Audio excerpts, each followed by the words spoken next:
On entend de plus en plus que le café serait un anti-inflammatoire naturel. Mais comme souvent en nutrition, la vraie réponse est plus nuancée. Première chose à comprendre, le café est une boisson complexe. Il ne contient pas seulement de la caféine, mais aussi des polyphénols, notamment des acides chlorogéniques. Ces composés ont montré, dans plusieurs études, des effets antioxydants et une diminution de certains marqueurs de l'inflammation chronique de bas grade, comme la protéine C-réactive. Donc oui, sur le papier, le café peut avoir un effet intéressant.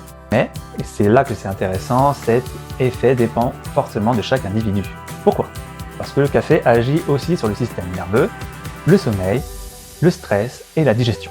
Or, un sommeil perturbé ou un stress chronique ont eux-mêmes des facteurs pro-inflammatoires. Autrement dit, si le café te fait mal dormir ou augmenter ton stress, il peut annuler ses propres bénéfices. Deuxième point clé, la dose. Les effets favorables observés concernent généralement une consommation modérée, autour de 1 à 3 cafés par jour, parfois jusqu'à 4 selon les profils. Au-delà, les bénéfices deviennent moins clairs et peuvent même s'inverser chez certaines personnes.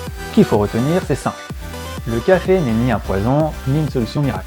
Il peut s'intégrer dans une approche globale de la santé à condition que l'alimentation, le sommeil, le stress et le mode de vie soient cohérents. En nutrition, il n'y a pas d'aliment magique, il y a des équilibres à construire. Si tu veux comprendre comment adapter ton alimentation à ton métabolisme et à ton rythme de vie, abonne-toi et dis-moi en commentaire quel sujet tu aimerais que je travaille ensuite.